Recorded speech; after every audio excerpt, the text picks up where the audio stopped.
Bismillahirrahmanirrahim. Assalamualaikum warahmatullahi wabarakatuh. Oke, kita akan lanjutkan ya. Kemarin adalah pembahasan tentang model atom Thomson. Thomson kita ketahui dia adalah seorang profesor di Cambridge University. Dia melakukan penyelidikan atom pada tahun 1800-an di laboratoriumnya, Laboratorium Cavendish, laboratorium yang secara turun-menurun itu diisi oleh para fisikawan klasik, fisikawan besar. Nah, Thomson ini telah mendefinisikan tentang konsep model atomnya, yaitu model roti kismis. Kemudian model roti atom kismis tersebut dilengkapi oleh Lord Kelvin, yang kita tahu Kelvin satuan internasional untuk suhu. Mereka mengatakan bahwa model atom ini harus tetap memenuhi mekanika Newton dan kemudian harus memenuhi hukum elektrodinamika dari Maxwell, persamaan Maxwell. Nah, kemudian secara eksperimen metode Thomson ini dicurigai tidak sesuai dengan hasil eksperimen karena ada sudut yang mementalkan partikel alfa lebih dari sudut 90 derajat. Pada pembahasan sebelumnya kita sudah jelaskan ya penurunan seperti apa. Nah, kemudian ini mulai dicurigai oleh seorang fisikawan besar juga, yaitu bernama Rutherford, Ernest Rutherford. Dia sendiri adalah mahasiswa dari Thomson saat di Cambridge dahulu, kemudian dia telah menjadi dosen dan guru besar di Universitas Manchester. Dia juga sekarang sudah memiliki mahasiswa dan dari situlah dia mengajak mahasiswanya untuk melakukan penyelidikan tentang elektron. Perhitungan-perhitungan yang kemarin kita lakukan itu diteliti juga oleh Rutherford bersama mahasiswanya. Pada saat itu dia mulai melihat kenapa kok ada partikel alfa yang dimentalkan oleh model atom yang diusulkan oleh Thomson. Harusnya sudutnya itu tidak boleh lebih besar daripada 90 derajat.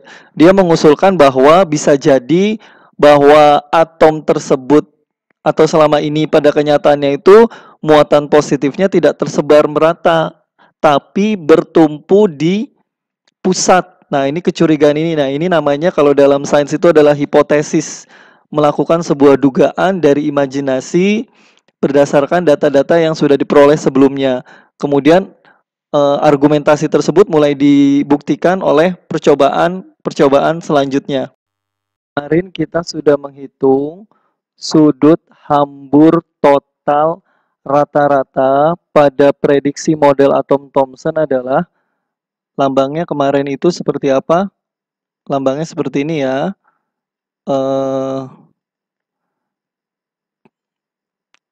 Theta kapital average yang tunduk terhadap rumus hukum-hukum statistik, sehingga kita dapatkan ini sama dengan adalah akar N ini banyaknya ini ya, atom yang ditumbuk sama rata-rata yang persatuan. Nah, kemarin sudah kita dapatkan ininya akar 10 pangkat 4. Perhitungan sebelumnya ya.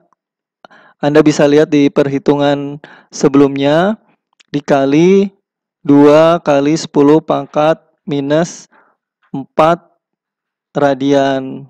Nah, ini estimasinya adalah sudut total rata-rata hamburan yang terjadi adalah 1 derajat. Nah, ini masih sesuai dengan hasil yang diamati di berbagai percobaan dengan konsep Thomson. Namun, kalau kita mencari sudut yang lebih besar, misalkan yang theta average-nya lebih besar lah, misalkan ini agak ekstrim, lebih dari 90 derajat. Kemarin kita menghitung peluang dari suatu sudut. Theta itu adalah peluangnya nih E akar ini ya, seperti ini, average kuadrat. Bisa kita lihat kalau misalkan sudutnya mau berapa sudutnya, misalkan Ini kan hasil statistiknya ya, secara perhitungannya. Kalau misalkan kita masukkan sudutnya adalah minus, kita mau 2 derajat, 2 dibagi T average-nya 1 gitu ya.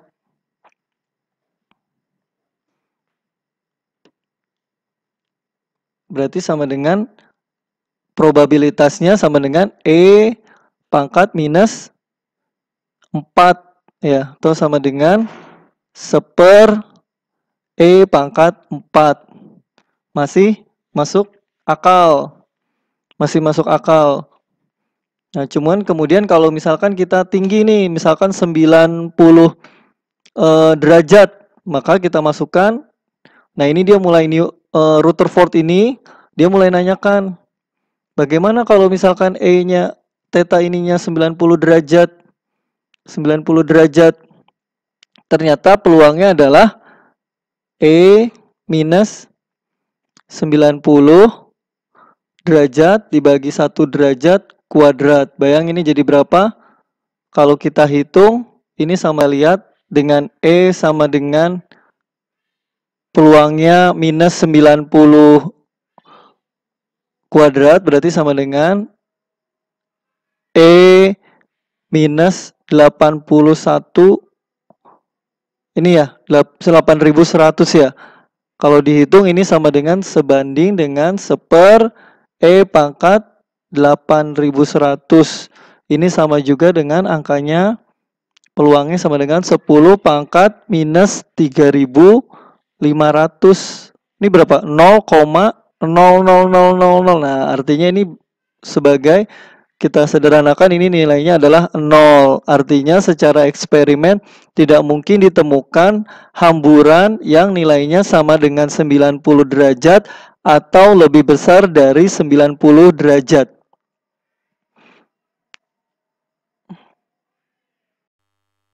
Rutherford dikenal sebagai seorang eksperimentalis yang gigih. Bersama 2 mahasiswanya Hans Geiger dan Ernest Marsden, mereka mencoba menguji model atom Thomson yang nanti pada akhirnya mereka punya model sendiri. Pada saat itu ketika eksperimen, Geiger datang kepada Rutherford. Sebagian besar hamburan bersudut kecil sekitar 1 derajat. Tapi ada juga partikel yang dihamburkan dengan sudut 10 derajat, bahkan lebih dari itu. Itu jauh lebih besar dari perkiraan model atom Thomson, kata Geiger. Harusnya atom Thomson itu seharusnya sedikit saja kena tembak. Mirip awan tempat debu-debu halus menempel. Kita tahu ya model plum pudding.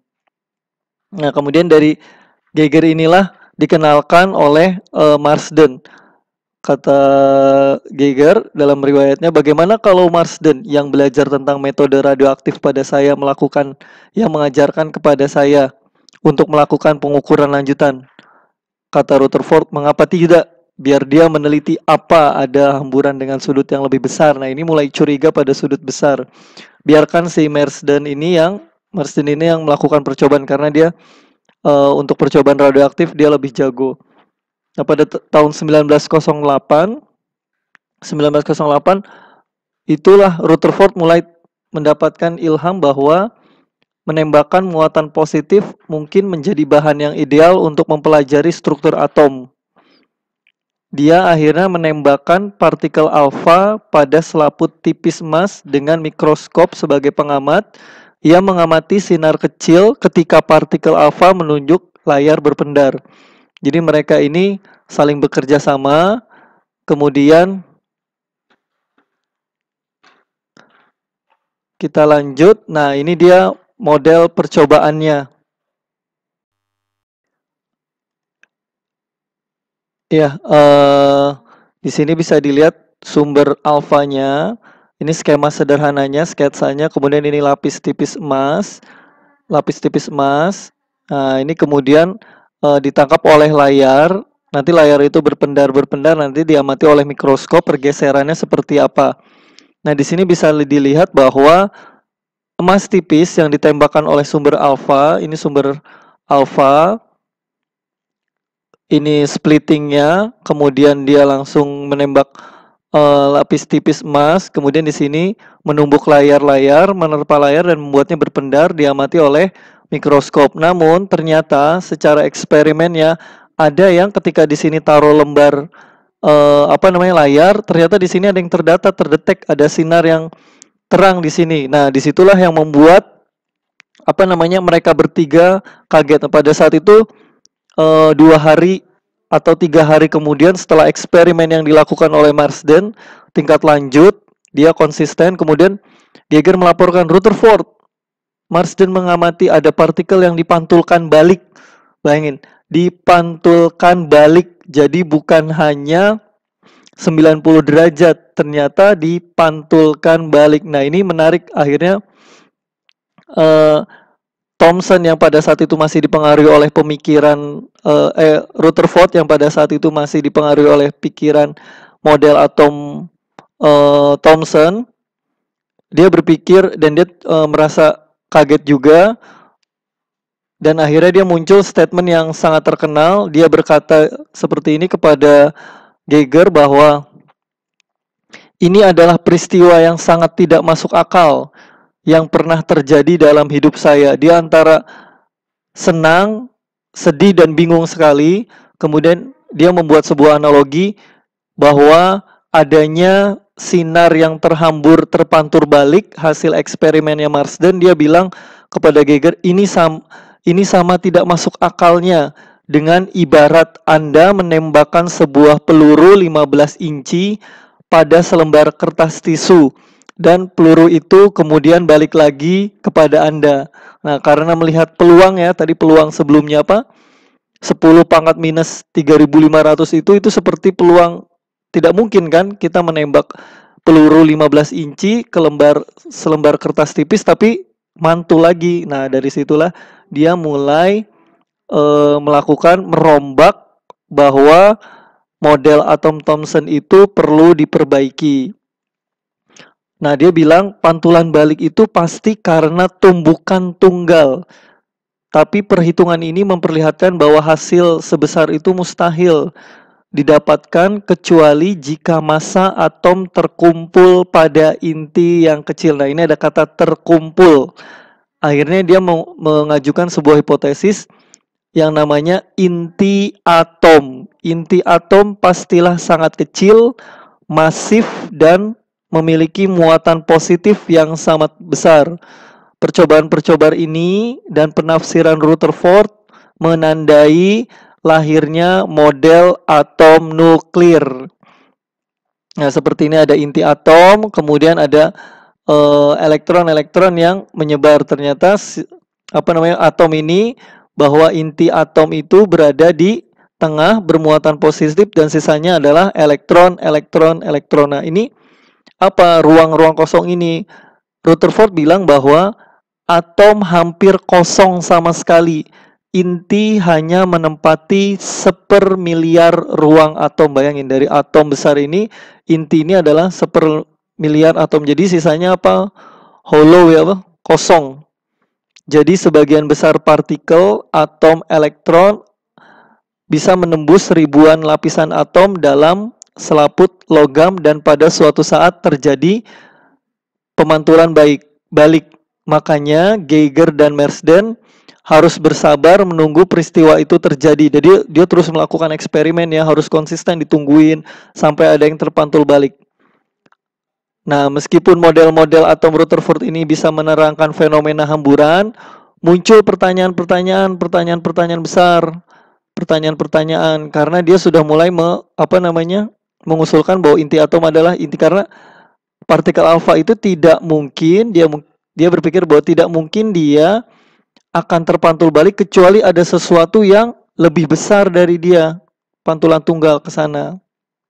Kalau dengan yang kecil-kecil pasti paling maksimum melenceng ke sana ya, melenceng ke sana. Nah, yang didapatkan Marsden ternyata sudutnya lebih besar dari 90 derajat. Berarti ada sesuatu yang masif yang yang membuat partikel alfa ini mentalnya berbalik arah. Setelah penemuan besar ini dan diuji oleh eksperimen, namun tidak lantas membuat Rutherford langsung senang karena dia kemudian ditanya oleh banyak pertanyaan untuk menguji model atomnya. Yang pertama adalah bagaimana susunan elektron di sekitar inti. Nah, susunan elektron di sekitar inti ini seperti apa? Apakah melingkar, apakah diam saja, atau seperti apa nih elektron-elektron di sekitar inti ini seperti apa? Terus kemudian terdiri dari apakah inti atom itu dan apa yang mempertahankannya dari tolakan muatan-muatan positifnya. Nah, loh, kalau inti atom isinya adalah positif, positif, positif, harusnya kan apa? Positif sama positif harusnya apa? Iya benar, tolak, menolak. Nah, ketika tolak menolak ini kan harusnya buyar kan? Nah, terus ditanyakan, apa dong yang menyebabkan positif-positif ini berkumpul dan tidak saling tolak menolak? Pertanyaan besar. Nah, kemudian mengapa elektron negatif tidak jatuh ke inti positif oleh gaya tarik? Nah, kan tadi bilang ya, bahwa yang paling terjadi antara pasti ada positif sama negatif, maka karena ini positif tinggi lebih besar masanya, ini kecil, tentunya akan apa? Ketarik kan? Tapi kepada kenyataannya elektron ini tidak jatuh ke inti ya, dia tetap aja berada di sekitar-sekitarnya. Nah, ini pertanyaan besar lagi. Nah, ini yang mulai dihadang model atom Rutherford. Nah, akhirnya Rutherford dia membela diri, dia bilang, saya mengajukan model atom planet di mana elektron mengitari inti yang kecil, tarikan listrik menimbulkan gaya sentripetal. Nah, mulai metode seperti ini ya, seperti apa? Model tata surya kita ya. Matahari dikelilingi oleh bumi, Venus dan lainnya. Atom pun demikian. Jadi berpudar pada orbitnya seperti inilah. Rutherford ini mengajukan model seperti ini, bahwa untuk menjawab semua pertanyaan-pertanyaan itu, Rutherford memperkenalkan model atom dengan sistem orbit nih yang sering kita temukan ya, lambang-lambang energi atom kan sepertinya ada inti atom nih, orbit-orbit. Nah, kemudian ketika model ini dimunculkan oleh Rutherford, ada aja orang yang nanyain, nah, jika elektron bergerak melingkar di sekitar inti, kan berarti ada percepatan. Mengapa atom tidak memancarkan radiasi yang kontinu seperti yang diperkirakan oleh teori elektromagnetik klasik? Kenapa tidak memancarkan radiasi yang kontinu, tapi malah diskrit ya? Nanti kenapa secara eksperimen memancarkan diskrit? Kemudian atom akan kehilangan energinya dalam sepersekian detik. Nah, akhirnya dari situlah model Rutherford tidak stabil. Rutherford bilang model yang dibuat sebagai penyelesaian atas persoalan tertentu jangan harap bisa menangani persoalan. Jadi dia mulai bilang, kalau semua model menjawab semua pertanyaan, rasa-rasanya tidak mungkin. Nah, model atom dia perlu dilengkapi anggapan baru atau perlu ditambahkan oleh pengujian baru. Nah, dari sana meskipun banyak pertanyaan yang tidak dijawab oleh model Rutherford, visualisasi atom telah dimulai. Akhirnya kita sudah mulai kegambar ya, atom itu bentuknya seperti apa. Nah, nanti yang melengkapi selanjutnya adalah oleh seorang mahasiswa muda dari Denmark, pindahan dari Cambridge, yang membuka langkah bagi kelompok Rutherford di Manchester. Siapakah pemuda dari Denmark tersebut?